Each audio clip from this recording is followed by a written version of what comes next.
জাতীয় পার্টির চেয়ারম্যান জনাব জি.এম. কাদের গতকাল কিছু কথাবার্তা বলেছেন এবং আমি দেখছি যে সামাজিক মাধ্যমে সেই কথাবার্তার খুবই নেগেটিভ প্রতিক্রিয়া হয়েছে। সত্যি বলতে হবারই কথা। আমি তার বক্তব্যগুলো একটু অ্যানালাইজ করতে চাই এবং দু তিনটা প্রশ্নের জবাব খোঁজার চেষ্টা করব। তিনি এখন এভাবে কেন মাঠে নামলেন, রাজনীতির মাঠের কথা বলছি, এবং এই ধরনের রেটরিক তিনি কেন ব্যবহার করছেন।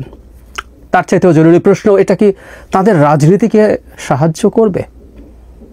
এই প্রশ্নটা করার সাথে সাথে নিজের মনেই পাল্টা প্রশ্ন আসলো, আপনাদেরও অনেকের মনে হয়তো এসছে, জাতীয় পার্টিকে আদৌ কোনো রাজনীতি আছে? এটাও একটা জরুরি প্রশ্ন আমার মনে হয় আলোচনার দাবি রাখে। যাই হোক, তিনি কি বলেছেন আমি একটা পড়ে ফেলি, তারপর তার বক্তব্য নিয়ে আলোচনা করতে চাই। হেডলাইন ইত্তেফাকের, দেশে নব্য ফ্যাসিবাদের উত্থান হচ্ছে। ভয়ঙ্কর বক্তব্য, ভয়ঙ্কর মন্তব্য।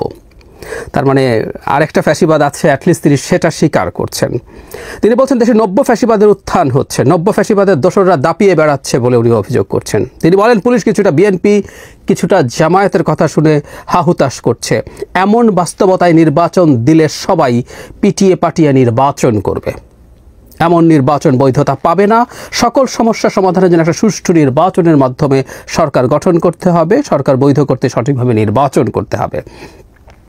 তিনি বলেন, এই সময় তিনি রক্ত দিয়ে নব্য ফ্যাসিবাদ রুখে দেওয়ার আহ্বান জানিয়ে বলেন যেখানে বাধা আসবে সেখানেই রুখে দিতে হবে, প্রয়োজনে জীবন দিতে হবে বলেও তিনি বলছেন।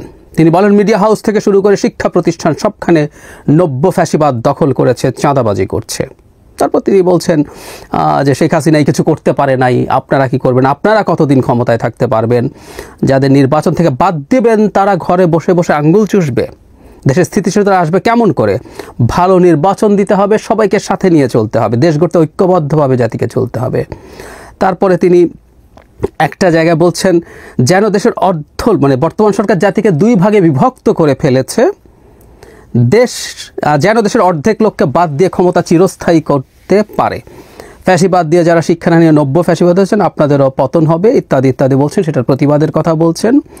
নব্য ফ্যাসিবাদের বিরুদ্ধে লাখ লাখ লোক প্রতিবাদ করবেন। বারবার এই সরকারকে নব্য ফ্যাসিবাদ বলছেন তিনি। তারপর জাতীয় পার্টির বিরুদ্ধে ষড়যন্ত্র শুরু হয়েছে, যারা শেখ হাসিনার সঙ্গে ছিল তাদেরকে লাঙ্গল প্রতীক দেওয়ার ষড়যন্ত্র শুরু হয়েছে, ইত্যাদি ইত্যাদি। হ্যাঁ, এরকম একটা ঘটনাও আছে।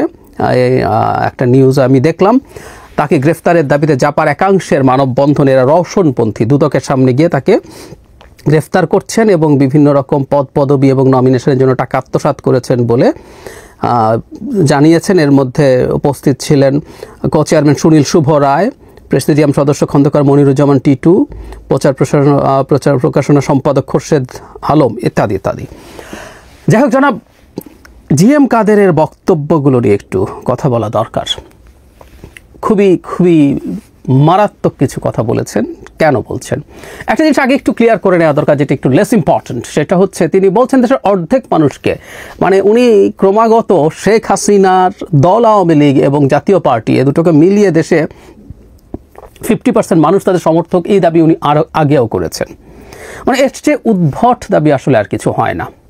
মানে শেখ হাসিনা যদি 45% মানুষকে প্রতিনিধিত্ব করতো, শেখ হাসিনা নির্বাচনে চুরি করতো না, শেখ হাসিনা রাতের বেলা সিল মারতো না, এটা জনাব জি.এম. কাদেরের এইটুকু রাজনৈতিক জ্ঞান নিশ্চয়ই আছে, কিন্তু উনি আসলে ওনাদের দাবি পোক্ত করার জন্য এই কথা বলছেন।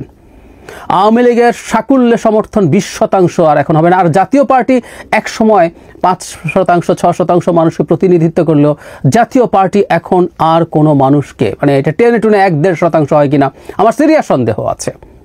কারণ যে বলছিলাম, জাতীয় পার্টিকে আদৌ কোনো রাজনীতি আছে, এই প্রশ্নটা আসলে আসে। জাতীয় পার্টি জাস্ট শেষ পর্যায়ে হয়ে দাঁড়িয়েছিল কিভাবে শেখ হাসিনার সাথে কোলাবোরেট করে, আলোচনা করে কিছু লোকজনকে এমপি বানানো যায়, সম্ভব হলে কয়েকজন মন্ত্রী বানানো যায়। ওদের কোনো রাজনীতি আমি দেখি না। একটা পর্যায়ে রংপুর, তাদের যে মূল ঘাঁটি, সেখানেও তাদের অবস্থা খুবই খারাপ ছিল। বেশ কিছু নির্বাচনে আমার মনে পড়ে, পৌরসভা এবং সিটি কর্পোরেশন এই ধরনের নির্বাচনে ইসলামী আন্দোলনের কাছে তারা পরাজিত হয়েছে বা তারা ইসলামী আন্দোলনের পেছনে ছিল। এরকম পরিস্থিতিও আসলে আছে জাতীয় পার্টি। সুতরাং জাতীয় পার্টি 1-2% আর আওয়ামী লীগ মিলে এখন দেশে 20% মানুষকেও প্রতিনিধিত্ব করে না। তবে হ্যাঁ, এই আলাপ কেউ করতে পারেন যে এই মানুষদেরকে নিয়ে কি করা হবে, ইটস এ ডিফারেন্ট ডিবেট, কিন্তু তার এই ক্লেমটা একেবারেই ভুল, আপাদমস্তক ভুল। আই রিপিট, 40% 45% মানুষের সমর্থন থাকলে শেখ হাসিনা এই রকমভাবে ক্ষমতায় থাকতে যেতেন না। ফর শিওর ফেয়ার নির্বাচন দিলেই তিনি ক্ষমতায় থাকতে পারতেন। সুতরাং এই দাবিটা নিয়ে আর কিছু না, কিন্তু উনি এখন যে কাজটা করার চেষ্টা করছেন it's a very risky game. আমি মনে করি এই সরকারের সমালোচনা আছে, এই সরকারের ব্যর্থতা আছে, এই সরকারের কারো কারো মুখ থেকে আমি মাঝে মাঝে বলে যাই শেখ হাসিনার মতো বক্তব্য বেরোয়, কিন্তু এই সরকারকে নব্য ফ্যাসিবাদ বলা এটা মারাত্মক একটা এক্সট্রিমিস্ট কথা, মারাত্মক এক্সট্রিমিস্ট কথা, এবং বিশেষ করে সেটা যখন জনাব জিএম কাদেরের মতো মানুষের মুখ দিয়ে আসে। কেন বলছি? ইচ্ছায় হোক অনিচ্ছায় হোক জাতীয় পার্টি শেখ হাসিনার কোলাবোরেটর হিসেবে কাজ করেছে। অনিচ্ছায় হোক এই কারণে বলছি, অন্তত 14 সালে জনাব এরশাদ সুজাতা সিংয়ের সাথে বৈঠকের পর এই জাতির সামনে তা ফাঁস করে দিয়ে একটা ঐতিহাসিক দায়িত্ব পালন করেছেন, এবং তিনি ওই নির্বাচনের পক্ষে কোনোভাবেই ছিলেন না। এবং সেই 14 সালের নির্বাচনে জনাব জিএম কাদেরও এমপি হননি, এটাও তাদের একটা স্ট্যান্স। কিন্তু তখন রওশনপন্থীরা রওশন এরশাদের নেতৃত্বে নির্বাচনে গিয়ে সেই নির্বাচনটাকে কিছুটা হলেও বৈধতা দেওয়ার চেষ্টা করেছেন। 24 সালের কথা যদি আমরা বলি, এবং 18 সালে যে রাতে সিল মারা, তাদের এমপিরাও রাতে সিল মারার এমপি হয়েছেন, রাতে সিল মেরেই তারা এমপি হয়েছেন ফর শিওর। সুতরাং শেখ হাসিনার এই নোংরা চুরি, এই দেশ ধ্বংসের সাথে জাতীয় party is very much connected. তারপরে যদি আমরা আসি 24 সালের কথা, জনাব জিএম কাদের একাধিক ইন্টারভিউতে দাবি করেছেন তার উপরে চাপ তৈরি করে তাকে নির্বাচনে নিয়ে যাওয়া হয়েছিল। তবে হ্যাঁ, 24 সালের নির্বাচনে তিনি না চাইলেও আসলে জাতীয় পার্টি যেত বলে আমি মোটামুটি নিশ্চিত, কারণ জাতীয় পার্টির খুবই উচ্চ পর্যায়ের অনেক নেতার সাথে টকশো করতাম। সেখানে তাদের কাছে অনেকেই আমার কাছে খুব স্পষ্টভাবেই বলেছেন জনাব জিএম কাদের যদি নাও চান রওশন এরশাদের নেতৃত্বে 14 সালের মতো নির্বাচনে চলে যাবে। আমি আপনাদের একটু স্মরণ করিয়ে দেই, সেই নির্বাচনের আগে আগে রওশন এরশাদ ব্যাংককে চিকিৎসাধীন ছিলেন। আমি এভাবে বলার জন্য দুঃখিত, কিন্তু প্রায় মৃত একজন মানুষকে ডেকে আনা হয়েছিল, এবং শেখ হাসিনার সাথে তার বৈঠক নিয়ে অনেকে অনেক রকম ট্রোলও করেছেন, যেটা ঠিক হয়নি, কিন্তু তারপরও তার শারীরিক অবস্থা এমন ছিল, কিন্তু ইনি এসে হাজির হয়েছেন। এই নারী, আমরা রওশন এরশাদকে আসলে এই দেশের ইতিহাসে লিখে রাখতে হবে। এই দেশের জাতীয় পার্টির মধ্যেও সবচেয়ে ভয়ঙ্কর মানুষটা হচ্ছে রওশন এরশাদ।